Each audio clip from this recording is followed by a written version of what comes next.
Hello, welcome to the Theology Pugcast. I believe this will be, if not the first show of 2025, the second. Anyway, Happy New Year. Great to have you with us. I'm C.R. Wiley. I'm a pastor. I serve a church in the Pacific Northwest. I write things. I recently had a short story published on Canon Plus about a character that I hope to write a lot more about, the Reverend Ricky Jehu Clay. And I'm a senior editor at Touchstone Magazine. That's enough about me. How about you, Tom? I'm Tom Price. I teach theology, Christian ethics, and philosophy. One of the places is Gordon Conwell Theological Seminary. Do some speaking, writing, and a host of other things. Great. Glenn? I'm Glenn Sunshine. I'm a retired history professor, senior fellow at the Colson Center for Christian Worldview. I've got my own ministry, Every Square Inch Ministries at esquareinch.org. And I do have one thing I'd like to mention. It's taken a while, but I finally managed to get the final things put in place for the trip to Ireland, a historical tour in Ireland. Nice. And if you are interested in information on that, just go to my website. You can find it there. It's esquareinch.org. All right. That's exciting. Okay. Well, today we're going to be talking about a Substack by N.S. Lyons. And the title of the Substack is The Reality War. Gnostics. It's Gnostics all the way down. Anyway, there's a lot for us to draw on here related to history, but also the contemporary situation. But before we dive into the subject of the day, just want to kind of give a little teaser for some of the interviews that we're going to be conducting this month. We've got Tony Esolen coming on the show, so we're excited about that. We've got Jeff Schaefer from the Hale Institute coming on the show, and we got Brad Littlejohn that also coming on the show. So we got some fun interviews coming up in the month of January. But anyway, why don't we jump into this article? This article actually was originally posted back in 2021. So it's been up a while, but it's still very relevant. And what brought it to my attention was Rod Dreher, the person who brought it to my attention. He linked it and puffed it, and that encouraged me to take a look at it, and I found it very helpful. So it's an introduction. Basically, it's a fairly lengthy piece, and we'll have a link in the show notes. But the gist of it is he introduces us to Gnosticism, but he starts with the Cathars and that crusade, and that's a great place for Glenn to chime in and fill us in on what happened with that. But then he moves into the contemporary situation, particularly visiting some of the ways that feminists have appropriated Gnosticism. And then he goes into three different forms of Gnosticism. Scientific Gnosticism, which seems like a contradiction in terms, and in a way it really is, but nevertheless, we're stuck with it, and it's a very powerful force in our society today, as we see with woke science. Then he gets into a thing he terms luxury Gnosticism, and he brings up Christopher Lasch and the Revolt of the Elites. And then he finishes out with the Bronze Age pervert, Mr. Bapp, our friend, and reactionary Gnosticism, which was an interesting twist that I was unfamiliar with. The others I had some acquaintance with, but that one is something that we'll get to at the very end. And it's inspired by, of course, Nietzsche, because Bapp is basically a Nietzsche disciple. Anyway, and I think it was also Mishima, the Japanese novelist, who wrote the Golden Pavilion, which is very much in that line. Yeah. So interesting stuff to think about. People that we wouldn't consider to be on the same side, for example, the feminists and Bronze Age pervert, but they're all kind of Gnostics all the way down. That's his point. Yeah. So maybe we could just start off with something that is in Glenn's wheelhouse, and that is the Crusade. What was the official title of that crusade? It's usually just called the Albigensian Crusade because the Cathars were believed incorrectly to have their headquarters at the French city of Albi, and so they were known as Albigensians. Gotcha. There was a good concentration of them in southern France, but you run into them in Germany and elsewhere as well. But the problems really came up in southern France. Yeah. I was fascinated to learn about the Bulgarian connection. Buggery, the term buggery refers to the Bulgarians. I had no idea. Sorry to my Bulgarian friends. So if you actually track it down, it appears that they started originally as Manichees. Right. And then they became a group called the Paulicians in Asia Minor, Armenia, that area. And from the Paulicians, they moved into the Balkans and became known as the Bogomils. And from there, they passed into Europe. Gotcha. So that seems to be the genealogy of it. They were like the Manichees. They were sort of hyper-Platonists, which means they were effectively Gnostics. Right. His description is at least reasonably accurate to standard historiography. There are people who question whether or not they actually believed what the church said they believed, on the grounds that basically the church needed a way of categorizing them that they understood. So they put it in a category of an ancient heresy. I don't entirely buy that argument because usually they're more careful than that. Yeah. Even when you're calling people nasty names, there's a reason why you pick the particular nasty names you pick. I mean, historically, that's just the way it is. The other thing, though, that he sort of overlooks is that if you read Emmanuel Leroy-Ladurie book, Montaillou, which is say that 5 times fast, Glenn. Well, actually, I thought it was multi-you. Montaillou.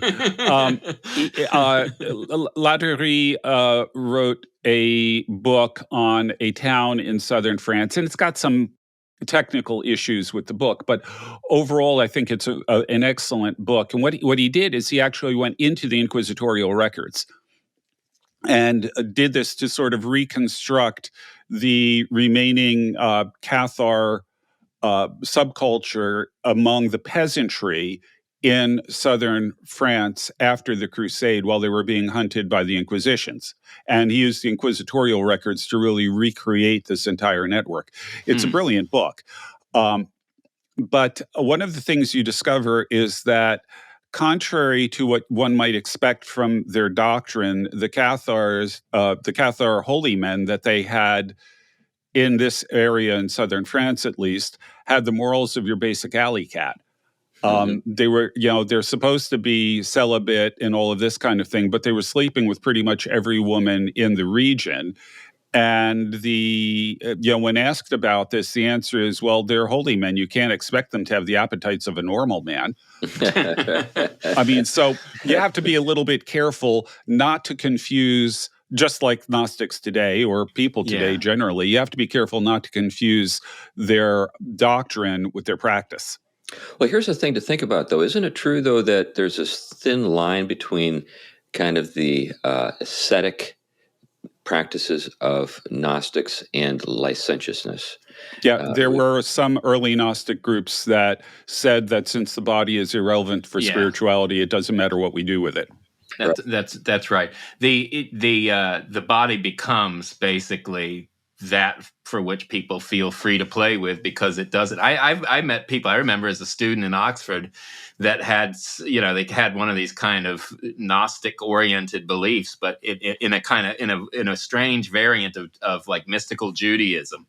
And it was similar that it was okay for them to like engage with any kind of unholy practice with a Gentile because Gentiles were not considered to be of anything of that order. And so it was a very strange mix. But it's interesting. I think a good point that sometimes gets clouded is Gnosticism was a very big tent, and no one agrees on what exactly the purest form of Gnosticism really is. They have debates. You have schools of thought. Nevertheless, I think the article is good, and the way that we can characterize trends, I think, is pretty accurate, in the sense that there is this emphasis on this kind of almost secret knowledge that transcends the material order negates the material order, and then you end up in two extremes: an extreme kind of asceticism, in which you basically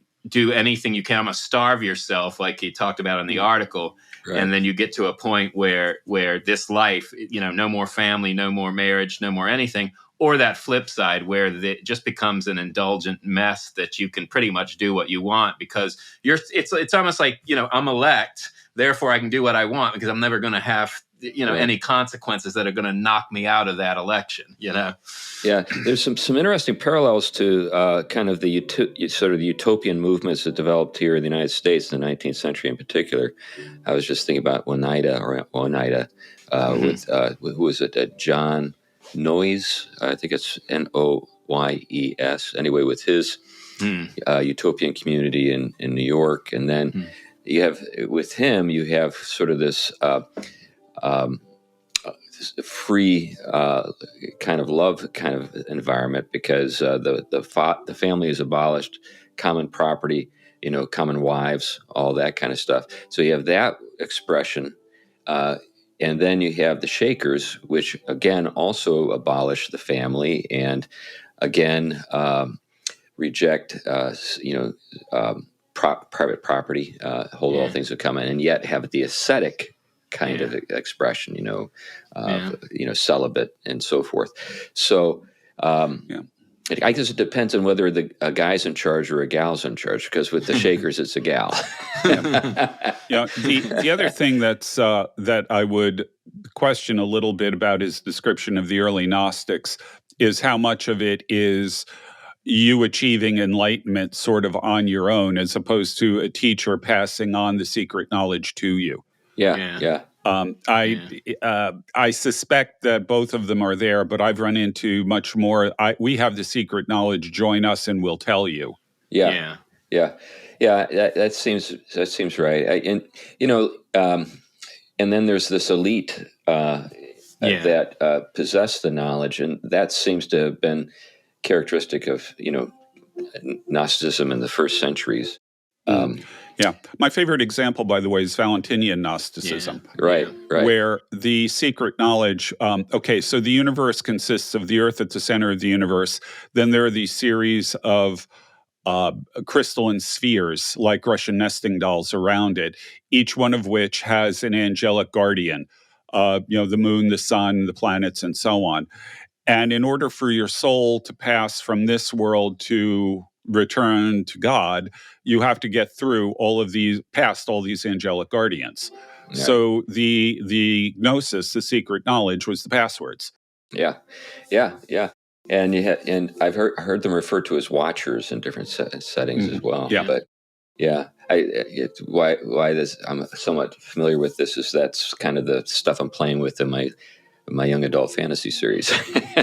well, it is interesting. He mentions early on in the article, and I think this is kind of key. This is something I think something we've beat over and over again on this show. I think from the start is that we often think of the issues of cultural issues and cultural warfare from the political angle, which obviously there is a dimension to that. But he's right that really what most people don't get, and this is similar, I think I could argue the same thing goes on in the fights about how to interpret scripture within the church, is that there are fundamental metaphysical disagreements that are not going to be resolvable on the political or merely the historical, critical forms of methodology. These things go back to theological commitments about how we understand what's ultimate, and then how everything else is understood in relationship to that. And so in this case, with the Gnostics, the thing they do have on their side is they are not reductive materialists like one whole strand of our culture, which strangely, though, makes Gnosticism attractive. It's strange, but this is the materialism and the dualisms tend to end up in a strange monism at the end of the day. I'd like to get to that in a minute, but go ahead. They definitely do that. They end up similar places, and but early on, the church, when it thrust itself, as we talked about just in the Christmas episode with incarnation, it thrust not only God come down to save humanity, but in that also illumine the true nature of things once again. Right. And in that you see the relationship of the material to the transcendent. The Gnostics at least had going for them that they weren't reductive materialist, reducing everything to part of the ebb and flow of Right. matter and action. They wanted to emphasize transcendence too, but they didn't have the Christian view of it. They have the oppositional view that to be material embodied is somehow to conflict with the spiritual. And this is something that the church was tempted and has continued to be tempted with, both sides, the historicism and materialism on the one side, and this kind of Gnostic element that crept up over and over again in the church. Yeah, we see, I think, a great deal of the evangelical world could be criticizes being kind of Gnosticism light, in a range of ways. But getting to the point that you made earlier about how this whole article is framed, I'd like to go to the opening paragraph to help our listeners see what you're getting at. So this is Lyons, and he says, "What if I told you our world isn't what it seems? That much of what we call politics as the culture war is really an ancient theological war over the metaphysics of reality, colliding with the digital revolution." So getting exactly to what you just said there, Tom. What I'd like to do now is explore some of the sort of the expressions that we're dealing with today, just even, in our politics, but also in our families and in our schools. And then, the way we've talked about it to this point, it seems like it's this strange, alien kind of way of thinking, an ancient way of thinking that no one could possibly buy into today. But actually, no, as we've been kind of hinting at, it's everywhere. And the first thing to kind of note is there's a subheading entitled "Escaping the Prison of Nature." Now, at this point, he gets into some of the mythology that was developed by the Gnostics concerning how we ended up in this terrible situation where we have these, we are spirits, basically spirits without any kind of gender, whatever, and we find ourselves captured in these bodies, these tombs of flesh. And that's something that has actually been picked up on by the feminists and people who were promoting transgenderism. So there is an article that he refers to here that was published in 2018, an online gender sphere called Gender Acceleration, a Black Paper. Authored by an anonymous trans woman. Now, when somebody says trans woman, I'm not sure what to make of it. Is it the word trans? Substitute fake for trans whenever you see that. Yeah, I guess that's what I was getting at. We're talking about a dude is pretending to be a woman, or a woman is pretending to be a man, or I don't know. Yeah, but I think you're right. It's a man pretending to be a woman. Yeah, right. the anonymous part is what had me. I wonder why he even, concedes that terminology to anyway. But anyway, so, but the paper rages against the assumed masculinity of the physical world, the gender binary, and the suffering it allegedly produces. Now, this is the thing I'd like to get at. What you see with this particular outlook is that there actually is a ability to see that the world is structured a certain way. That's interesting. They have more material created order, fathoming more of it than sometimes so-called evangelicals. That's right. So these people who don't like it acknowledge that there is a kind of structure to the physical world, and it works in certain ways, and they just don't like it. And they think that this is the source of suffering, maybe the source of all suffering, but a source of suffering, and that what we need to do is liberate ourselves, and the way to liberate ourselves is through a kind of knowledge, knowing the true self, who and what you are beneath the surface, and that seeking means through knowledge to escape. So in this, let me read a few pieces from this. So to be human, the service of humanity and human civilization, to seek for peace, equilibrium, and continuation of the species, the world as it is merely orthodoxy in the service of a fragile and self-righteous tyrant. Of course, that fragile and self-righteous tyrant is supposed to be the God of the Old Testament, right? Yeah. But what these folks are promoting is um, a way of sort of proceeding that actually draws on the ancient Jewish demon Lilith. Uh, well, it's hard to know exactly how to think about Lilith, but anyway, the idea is that Lilith is a kind of a feminist icon or figure, mythological figure, who is promoting sort of self-determination on the part of the feminine to um, escape the domination of this sort of world that we find ourselves in, that seems to be um, configured in such a way that it is masculine in character. It's patriarchal. So in other words, nature itself is patriarchal, and that what needs to happen is there needs to be some kind of deliverance. And of course, this raises all sorts of questions, practical questions that people like the Shakers failed to answer. And that is, well, if we all refrain from, behaving the way nature instructs us to behave, where do babies come from? That kind of thing. And what these folks propose, or at least this one person proposes in this paper, is that what we should be looking for is lesbian auto production of demons. Demons apparently being a positive category. Their substitute incarnation, right? Yeah, but the idea is this auto production. So in other words, so there are a number of things that are problematic in the minds of these people. They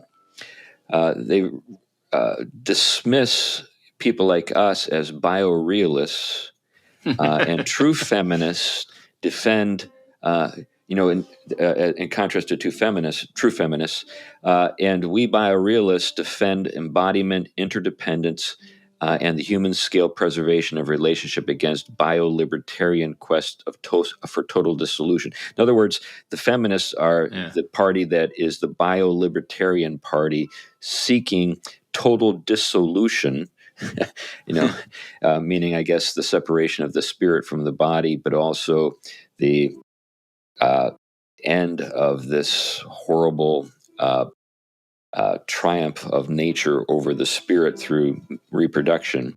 But anyway, it's fascinating and appalling and really gross. But at the same time, we see how this sort of frame of mind, if not emerging from this movement, at least having some kind of relationship to it or a parallel sort of existence in the attitudes of many young people today. So, for example, there's a report that he refers to by Susie Weiss on young people increasingly choosing sterilization over having children.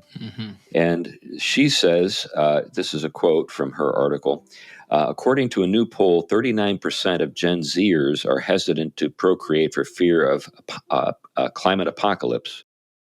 Nationally representative studies of adults in Michigan found that over a quarter of adults there are child-free by choice.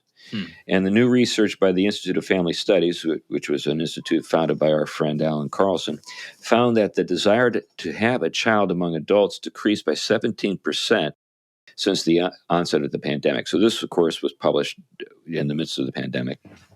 Quote, I think it's morally wrong to bring a child into the world, said Isabel, 28, a self-proclaimed antinatalist who lives in southwestern Texas and did not want her last name in print. No matter how good someone has it, they will suffer. And then, Lyons goes on to say, well, of course, everybody suffers. That's kind of, we do live in a fallen world, but nevertheless, life goes on. And that's a good thing. Yeah. I have seen that argument from antinatalists pretty consistently. Yeah, yeah. Yeah.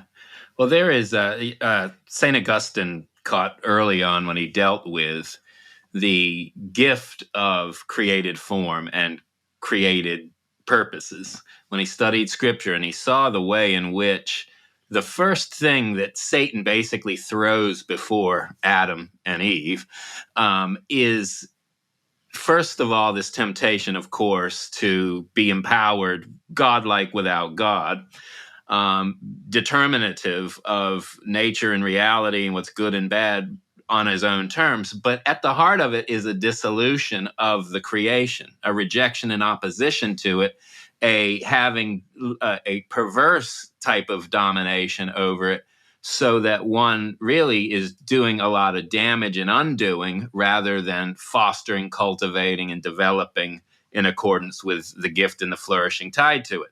So one of the things you get right away is the way in which these people are interpreting the fact that creation has a stamp on it that functions a certain way only through the lens of its distortions. And they cannot tease out. This is the part of the gift of divine revelation, the capacity to tease out what bad domination is and what, godly, taking creation and unfolding it according with its purposes and kinds. And so they have an opposition to both. And it's steeped in much more than just their kind of metaphysical vision. It's a spiritual distortion of their relationship expressed in a metaphysical vision. They hate the fact that, quote unquote, the God of the Old Testament is the creator. The one who has purposed things to participate in the grandeur of his infinite, splendid beauty and being in a certain way that we forfeited. Right. And they like the forfeit domain and all of it, and want to be empowered, right, apart from the source of all power.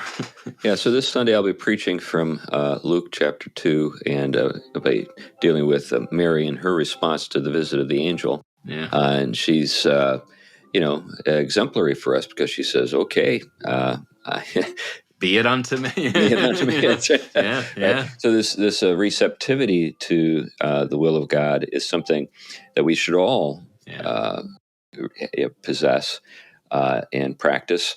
But I think one of the things that perhaps we can say for Mary is that she's exemplary in the sense that as a woman, and as a mother, it's something that affects her in ways that men can't relate to. And this is obviously one of the big differences between men and women. And so, but this particular frame of mind, it just rejects that outright and doesn't want anything to do with it. Well, and I think you hit something with that. I mean, think of what's going on there with Mary.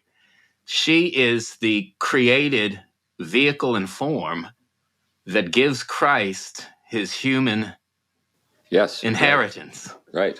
So, I mean, you're talking about the material creation being wrapped around God incarnate. Right.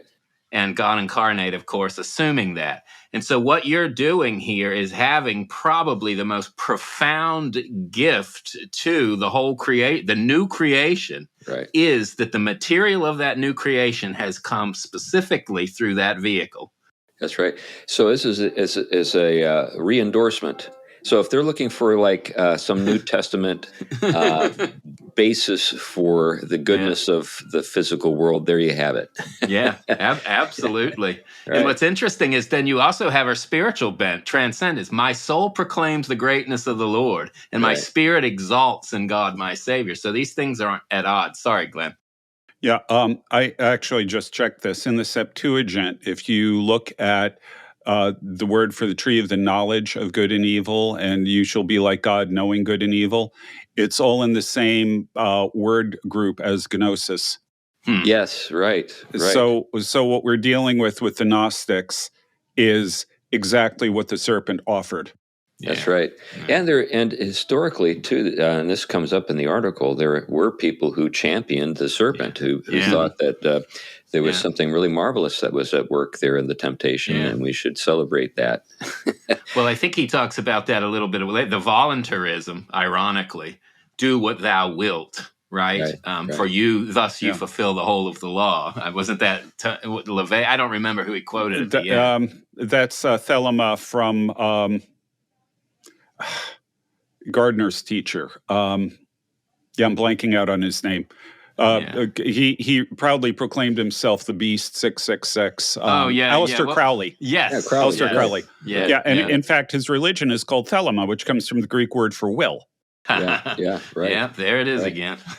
Well, let's jump into these three manifestations of Gnosticism that are somewhat surprising. The first is scientific Gnosticism. And on the surface, that seems to be a contradiction. The idea that we can study the order of things, and that's in the material world and its order, and that's a good thing, seems to be at odds with this impulse to reject the physical world as a prison and something that we should find a way to separate ourselves from. But in a strange way, as you noted, Tom, things kind of go full circle. I've often noted that, for example, Darwinism is actually, I think, aesthetically a basis for Gnosticism. So, for example, if you think that violence is the means by which the physical life has taken its current form, then in some sense you find yourself in this awkward spot of sort of like, okay, what do I do with that? Does that justify me performing violence and going about? So if it doesn't, then where do I look for some sense of meaning? I turn away from the physical world. I don't think of the physical world as a teacher any longer. As when we think about, say, Christian ways of thinking about the material world in the past as a kind of teacher, like when we see in Scripture, like behold the ant, or look at the lilies of the field, or something like that. The modern scientific outlook is that doesn't teach you anything. It's just mechanisms of going, doing their thing, and there's not, and it's amoral, if not immoral. So where do we turn for morality? So a lot of sophisticated people turn to things like Buddhism, but I also think Gnosticism is in play, so you turn to Gnosticism looking for an escape, but also a way to condemn the workings of the physical world. But this all presupposes that Darwinism has it right. But there is a kind of mythos to Darwinism that a lot of people are willing to accept because they don't like the implications of a creator. Where the article goes, though, I think is kind of interesting. It really suggests that the social sciences have come to dominate the natural sciences. Whereas in the past, the social sciences were always trying to be science. And now what's happened is with critical theory, or just as they call it, theory. With theory, they're superimposing that on the physical sciences, and that's what's turning it into Gnosticism. And it's interesting too to note that maybe in the 80s and 90s you had old scientists who would say it'll never. What we see going on in the humanities will never bleed into the sciences. We are immune. We have to deal with the physical world. That's a bunch of crazy stuff that people in the English department are up to. But now we have people who are doing woke science who are really willing to take us down that road, and they imply that math is racist or sexist or something. Well, I think one of the things I thought didn't get fleshed out enough in the article. He was quoting James Lindsay, this young chap who kind of likes to, I don't know, he claims to be some kind of atheist, but likes certain aspects of Christianity's critique of certain things. But one of the things is they highlight empiricism in the Enlightenment as still, as if they can really be theoretically neutral. And I think one of the things here is that he tried to make it an either or. Either we go back to that kind of empiricism and you get rid of the Gnostic theory on top of it. My argument would be very different. I think there are problems already in certain understandings of empiricism and naturalism that are all but pure science and pure empiricism. The problem is, what is the good interpretive reality picture that makes best sense of the empirical, and those woke ones and the other ones don't. You're not going to. I mean, you can read your Pollyanna. It doesn't take much to figure out that you're working with assumptions. Naturalism is filled with them that can't be proven on the empirical grounds, right?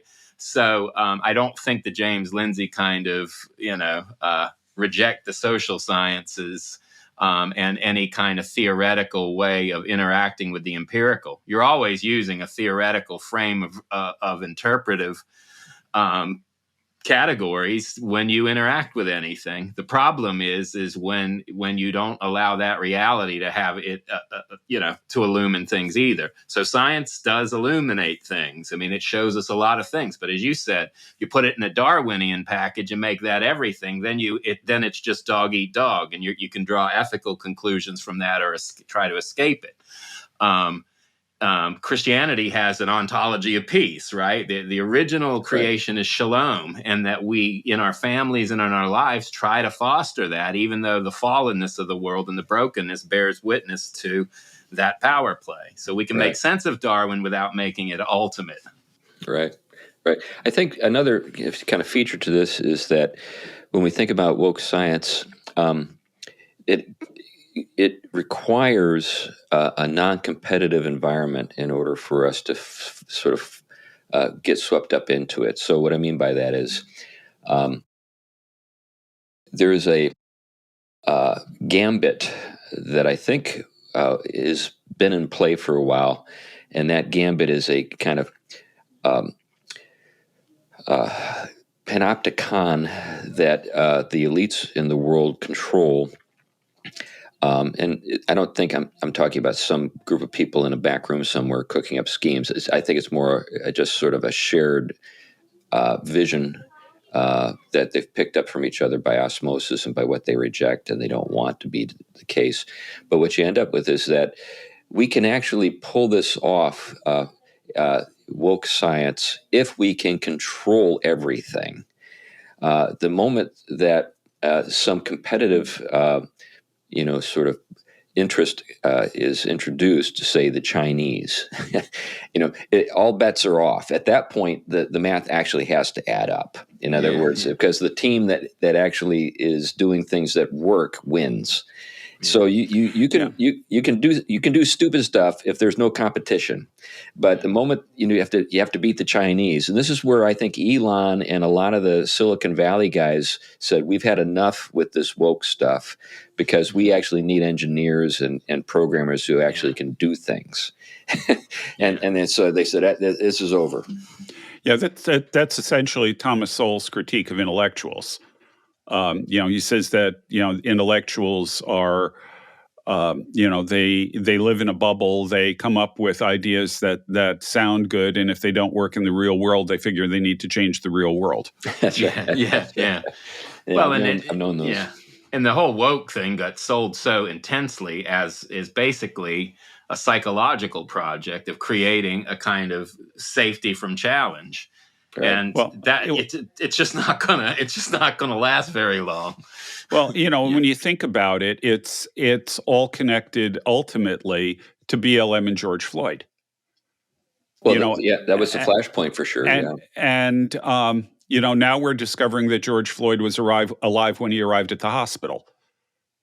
I mean, so the whole thing is built on a fabricated atrocity, right? That sparked a couple of $1 billion worth of damage in riots and literally made a massive cultural shift toward wokeness, DEI, BLM, all of those kinds of things, which we're now just beginning to get over the hangover. But I don't know if we're going to ever really, in our lifetimes at least, ever really root out the effects of this. This also, he notes the similarity to socialist man. So some folks out there may not be familiar with the term socialist man, but the idea is that this is not the first go-round with this approach. What we saw in the Soviet Union, even what we saw in Nazi Germany, is a kind of ideological capture when it comes to the sciences. So there were certain things that were deemed, say, for example, incompatible with, say, Mao's Cultural Revolution that scientists were promoting.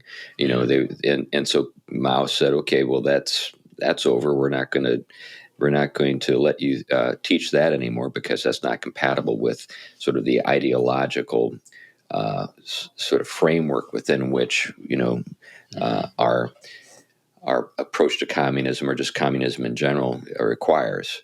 So in the Soviet Union, it was referred to as Soviet man, but you can see it in other places too. We can be grateful for that. Nazis never really worked with relativity, which is probably why they never developed the bomb, because they considered it Jewish science. That's right. Yeah. That's right. Yeah. I don't want to be contaminated. That's right. Anyway, let's go on to the next category: luxury Gnosticism. Now, when I hear luxury and used in this way, I think of Robert Henderson in his book Troubled, where he proposes a term, luxury beliefs, which he argues is a set of beliefs that signal your elite status, and you can believe because they don't affect you; they affect other people. So the idea being, basically cancel the police, that kind of stuff. That doesn't really hurt you too much if you own your own police force. You live in a gated community, but it really has a tremendously bad effect on neighborhoods where crime is a real problem, and that's often working class and underclass communities. And those folks, when they're asked, "Do you want to get rid of the police?" The answer is no. Exactly. We want good policemen. We don't want policemen who are, treating us badly. But at the same time, we do need the police, because there are some bad guys out there that we need them to deal with. Yeah. No, it's exactly when you need them to be around and things escalate to a point where reason's not going to work something out. That's a no-brainer. But I think you're seeing the bad effects of what have happened, especially as in inner cities, where you've seen gang violence increase and territories claimed, and just the havoc it has wreaked on vulnerable people, to which the police should be something that's there for them, and now they're just they're not going to deal with it. And also the flip side, I mean, New York, with its issue of constantly not criminalizing certain behavior and then letting very dangerous people back out almost immediately after 7-8 pretty increasingly hard crimes, they end up murdering or doing something very extreme, and then they're not liable at all legally because they're working in the name of justice. Right. A luxury belief, but look at all the people affected by it. Right. Yeah. One of the things that, is sort of at work here when Lyons is talking about this, he's trying to define it. He's saying essentially the same thing, that what the elites are subject to is a sort of bubble that they find themselves in. They don't have to deal with the physical world.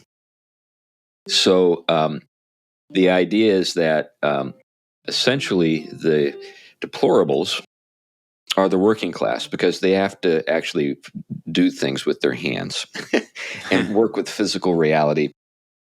And because that's the case, they can't live in the delusion that the physical world is formless and void and can be made to do anything we want. They're a reality check on everything else. So this is from the article: the middle and lower classes can be sold dispossession and disembodiment, a liberation, while those as yet essential working classes who still cling distastefully to the physical world can mostly be ignored until the day when they can be successfully automated out of existence.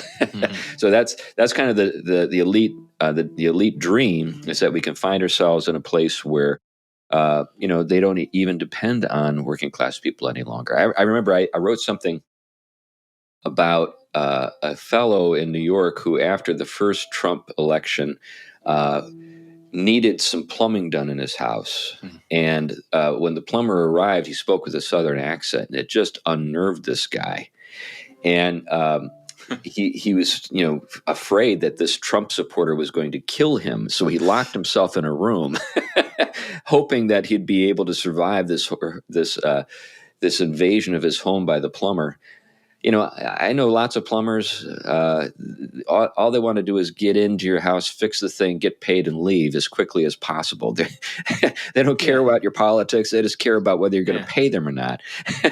At most, you just got to put up with someone that smells like cigarettes. I mean, for a little while. That's right. That's right. Now, if you smelled like ganja, it would be okay. But, so, and this is where Lyons, alludes to or quotes Christopher Lasch, who's a great influence in my life, in his book, The Revolt of the Elites, which was published in the mid-1990s. He says, the thinking classes are fatally removed from the physical side of life. Their ongoing relation to productive labor is that of consumers. They have no experience of making anything substantial or enduring. They live in a world of abstractions and images, a simulated world that consists of computerized models of reality. Hyperreality, as it has been called, as distinguished from palpable, immediate physical reality inhabited by ordinary men and women. Their belief in the social construction of reality, puts that in quotes, a central dogma of postmodernist thought, reflects the experience of living in an artificial environment from which everything that resists human control, unavoidably everything familiar and reassuring as well, has been rigorously excluded. Control has become their obsession, and their drive to insulate themselves against risk and contingency, against the unpredictable hazards that afflict human life. The thinking classes have succeeded not just from the common, or have seceded, I should say, not just from the common world around them, but from reality itself. I think that is right on. I even think that many of the delusions that we have about climate change are rooted in this tendency.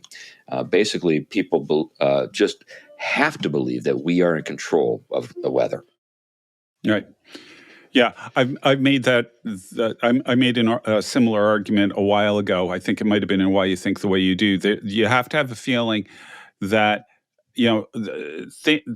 everybody knows something's going wrong in the world, and you need to find something that you can blame it on, but it's also got to be something that we can control.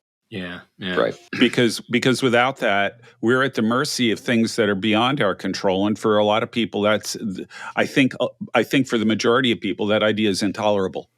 Yeah. I think that's right. It frightens them more than climate change does. Yeah.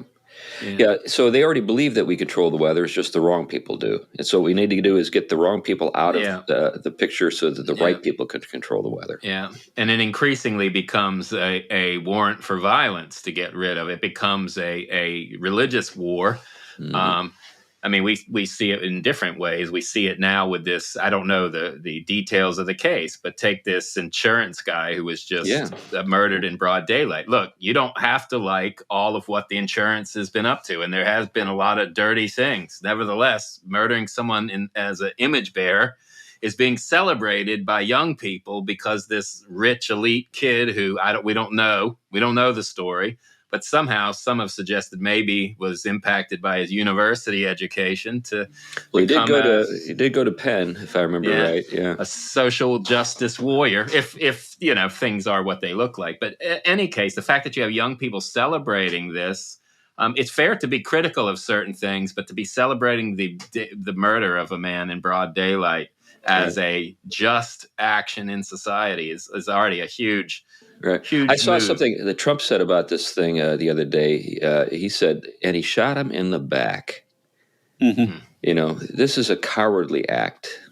Yeah. So from the old school way of thinking about if you have something that you need to do to somebody in terms of, retribution, at least you should call them out and say, hey, turn around.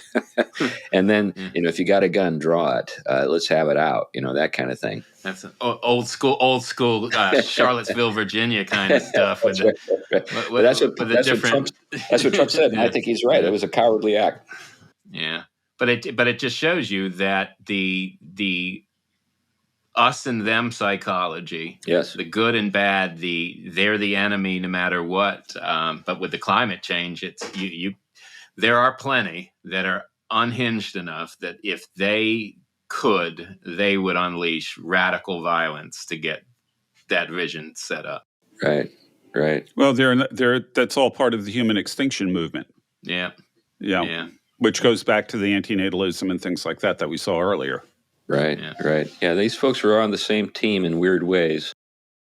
Anyway, so luxury Gnosticism, I think, is something that is fairly easy to grasp. The next category, and this is the last one, is, I think, a little more subtle and difficult. Reactionary Gnosticism. So you would think that a reactionary would be someone who champions the physical world and its intrinsic meaning over against the predations of the Gnostics and what they're up to. And I think for many people that is the case. And so, there's this, call to touch the grass, feel the grass, feel it beneath your feet, get your shoes off, get outside, recognize that there is a physical world beneath your feet. And it's a beautiful thing. And it's something that you can experience directly and not have mediated for you through a virtual reality like your phone or, a screen of some kind in a film or whatever. Get out there and experience life. And that is true. And I think a lot of people in the world that, we find ourselves in or are at home in, this is the way we think. But there's another sort of approach to things that kind of goes so far to the right, you end up coming around to the left again. I don't know if you've thought about, how that works.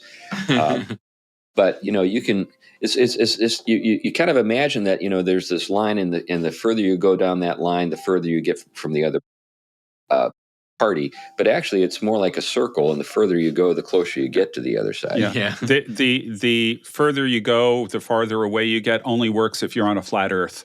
Right. That's right. That's right. Right. Who was that guy who was always running for president a few years back? Lyndon LaRouche. I remember. Wasn't he running from jail at one time? Or? That's right. But I heard someone say he's so far right he's left. But this is kind of where Bap is. Yeah. He's so anti-Gnostic, he's Gnostic, and it's because of his affection for Nietzsche. And in this, I don't know if you're familiar with Nietzsche's categorization of the Apollonian and the Dionysian. Yeah. So this is what we see here with Bap, Bronze Age pervert. Just to remind people of what Bap stands for. So Nietzsche, and it says Bap is a big fan. I'm quoting from the article here. Distinguished between two divergent forms of human ethos embodied by the ancient Greeks, the Apollonian and the Dionysian.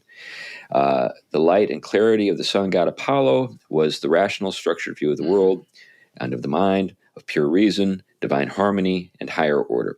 The drunken nighttime ritual madness of the wine god Dionysius was a representation of the passionately creative chaos deep inside the depths of the body and its psyche, of freedom from imposed inhibitions, structures, and limits.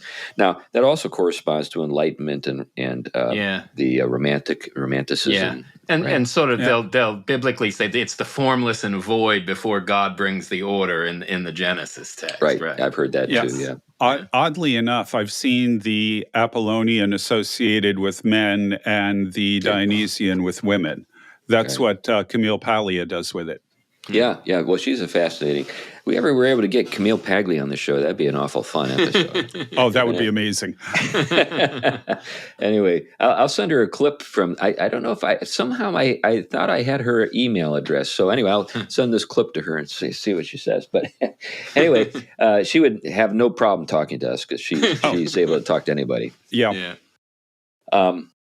But anyway, so this idea though, what apparently Bronze Age pervert and the people that think in these terms are doing is they're associating the Apollonian with the Gnostic sort of vision that we have been talking about, this woke kind of theory, sort of imposing structure and rationality and niceness on the world. Well, this Dionysian world. Interestingly, this is really what Michael Gillespie's talking about happens theologically with your voluntaristic shift within Christianity, is that the reasonable rational order that is one with the will of God become in conflict, and the rational is an imposition, and it becomes read through a voluntaristic lens where it is the imposition of form on the world. And so everything becomes basically will, which is not controlled by any intelligibility beyond it or higher nature. And therefore it becomes chaotic. And you need Descartes to come in and be the Apollinarian to come in and basically impose a rational order back on it. I mean, this is kind of one reading of it. No, I think that's right. I think sometimes there are people in, say, the Reform world that strike me as guilty of this. Their love for the sort of the positive character of the Mosaic law completely kind of eclipsing natural law as opposed to being a kind of reinforcement of it. Which interestingly trends in some of the practices that are similar too with the BAP movement. That's right. So, but this Dionysian impulse is something that BAP wants to celebrate. That's where he is, and the idea that logos is a good thing is something that he categorically rejects. Let me see if I can find the quote. Oh, yeah, here it is. So BAP is now in full-scale revolt against the Logos. This is from BAP. In the beginning was the Word. No! In the beginning was the demonic fire that bursts out in men and lays low the cities of men and exposes all their nonsense. Such men are sent by nature to chastise us and to be our nemesis. They are the great cleansing. So there you go. So you end up with this kind of high testosterone Gnosticism. Very apocalyptic and revolutionary and disruptive.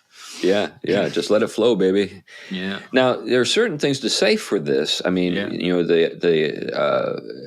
the thumos, the spiritedness.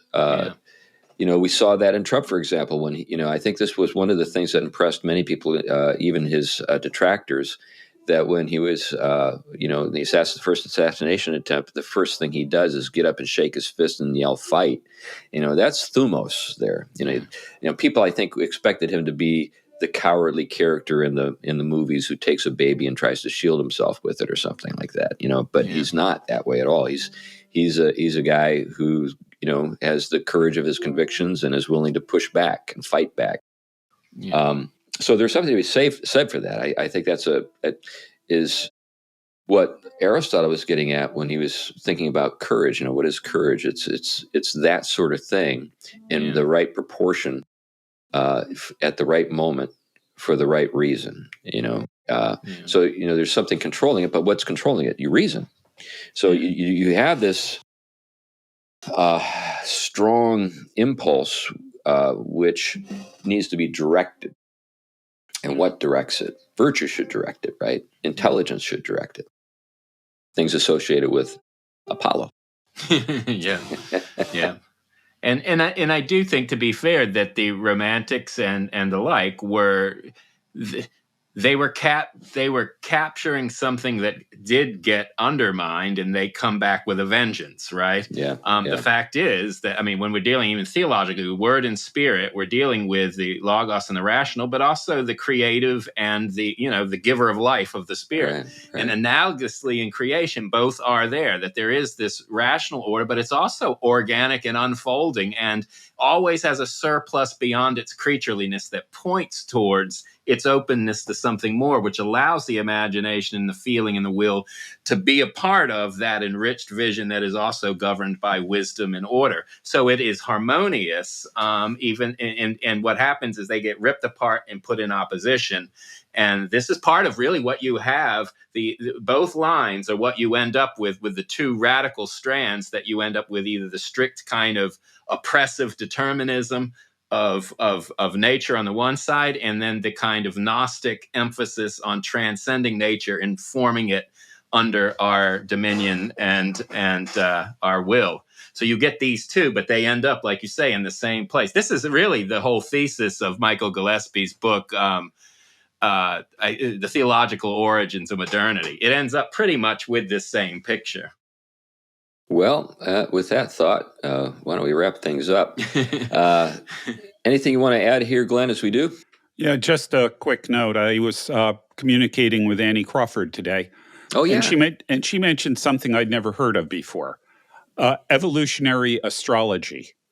Oh, interesting. Evolutionary astrology, she tells me, is a movement that takes astrology and combines it with Hegel and a kind of neo-Gnostic vision of the world. And if you understand astrology, traditional astrology, we go through different ages, the age of Aquarius and all that kind of thing. Yeah. And that then gets merged with Hegel, or a Hegelian kind of thing, which also lends itself to sort of a neo-Gnostic thing. And this evidently is a whole thing that's going on right now that I'd never run into before. So this Gnostic impulse is showing up in a lot of weird places. I mean, it's not just the things that he's got laid out here. We've talked about transgenderism as a form of Gnosticism as well, but this is the author is right. This is everywhere, and it's going in all kinds of different directions. Oh, that's fascinating stuff. Yeah, well, we live in an interesting world, don't we? Yeah. Well, but I think it confirms the fact that we've got to have our metaphysical bearings if we're going to start addressing this stuff beyond just we agree with this or disagree with this. Yeah, that's right, Tom. Anyway, that's one of the things that's given us a reason to have a show. So keep tuning in, folks. Really, from the start, this is what we thought. This is the problem with the church, generally speaking. Not just not limited even to the evangelical Reformed branch of the church. It's a problem that everybody's dealing with. Yeah. Anyway. We hope better things for you, dear listener. Thanks for listening to this episode of the Theology Pugcast. We really appreciate your making the fact that you made it here to the end of the show, and as your reward, you get to hear about Patreon. And we'd love for you to check out our Patreon page. The fact that you made it all the way to the end demonstrates that you're a person who has great taste, and you should. Help to support good work, and hopefully you think we're doing good work.